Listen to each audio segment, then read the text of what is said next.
આપણા વડાઓ એમ કહેતા કે આપણું જે રાત્રિનું ભોજન હોય ને એ આપણે સૂર્યાસ્ત પહેલાં લઈ લેવું જોઈએ. વૈજ્ઞાનિકો પણ એમ કહે છે કે 8 વાગ્યા પહેલાં આપણે જમી લેવું જોઈએ. પરંતુ આપણામાંથી ઘણા બધા લોકો એવા છે કે જે લોકો 10 વાગે 12 વાગે અથવા તો ગમે ત્યારે જમી લેતા હોય છે, ડિનર કરી લેતા હોય છે. પરંતુ આ તમારા શરીર માટે બિલકુલ સારું નથી. ઘણી બધી વખત આવી નાની નાની ભૂલો મોટી મોટી બીમારીઓ સુધી આપણે લઈ જાય છે.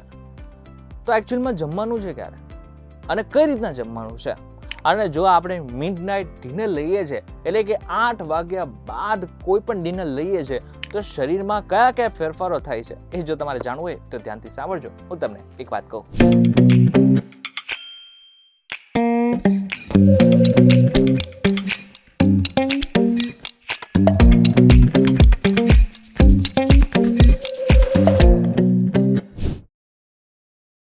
એક વખત આપનું સ્વાગત છે અને હું છું આપનો દોસ્ત કરણ ચરોતરા. સૌથી મોટો જે ફેરફાર થાય છે તમારા શરીરની અંદર, જો તમે મિડનાઇટ ડિનર અથવા તો 8 વાગ્યા બાદ ડિનર લો છો તો તમારું જે વજન છે ને એ વધવા લાગે છે. આમ જોવા જાય તો એક પ્રશ્ન થાય કે ભાઈ ઓછું જમીએ તો શું થાય?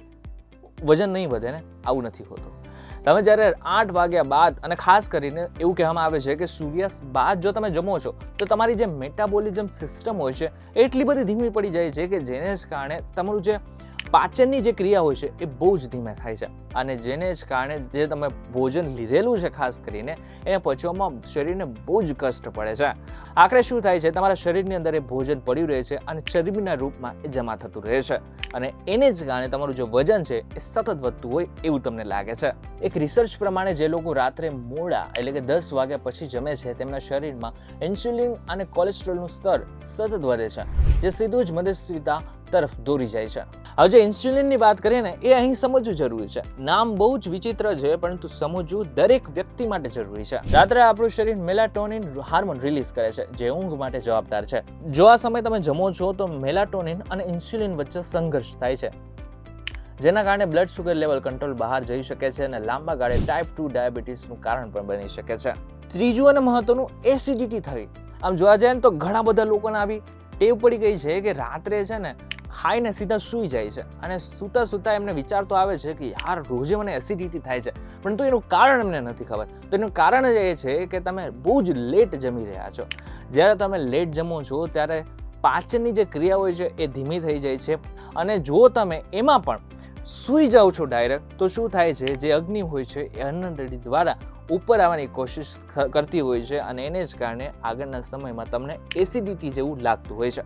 એટલા માટે થઈને જો તમે પહેલી વાત તો લેટ જમો છો તો એ બંધ કરો, અને જો તમને એસિડિટી ખૂબ જ વધારે લાગતી હોય તો ખાસ કરીને ડાયરેક્ટ જમ્યા બાદ સૂવાનું ટાળો. ચોથું અને મહત્વનું, તમારી ઊંઘ હરામ થઈ જાય છે. ઘણા બધા લોકોને એમ થતું હશે કે જમ્યા બાદ તો બહુ જ સરસ ઊંઘ આવે છે. તો આ વાત બિલકુલ ખોટી છે. એક અભ્યાસ કરવામાં આવ્યો હતો જેના મુજબ સુવાના 3 કલાકની અંદર જમવાથી ઊંઘમાં ખલેલ પહોંચે છે અને વ્યક્તિને ડીપ સ્લીપ મળતી નથી. આથી જ મોડા જમનાર લોકો સવારે ઉઠ્યા પછી પણ થાક અનુભવે છે. અને આ વાત છે માનસિક તમારું સ્વાસ્થ્ય બગડતું હોય છે. અભ્યાસો પણ દર્શાવે છે કે ખોરવાયેલું ઇટિંગ સ્કેડ્યુલ હાર્મોનલ અસંતુલન પેદા કરે છે, જેનાથી ચીડિયાપણું, માનસિક અસ્વસ્થતા અને એકાગ્રતામાં ઘટાડો જોવા મળે છે. તો હવે આનાથી બચવા માટે આપણે શું કરવાનું છે? એક રૂલ છે જેને હંમેશા યાદ રાખવાનો છે. એ રૂલ છે 3-2-1, એટલે કે સુવાના 3 કલાક પહેલા તમારે જમી લેવાનું છે. 2 કલાક પહેલા એકચ્યુઅલમાં તમારે બધું જ કામ બંધ કરી નાખવાનું છે અને 1 કલાક પહેલા તમારું જે સ્ક્રીન ટાઈમ છે એને પણ ઓલમોસ્ટ ખતમ કરી નાખવાનો છે.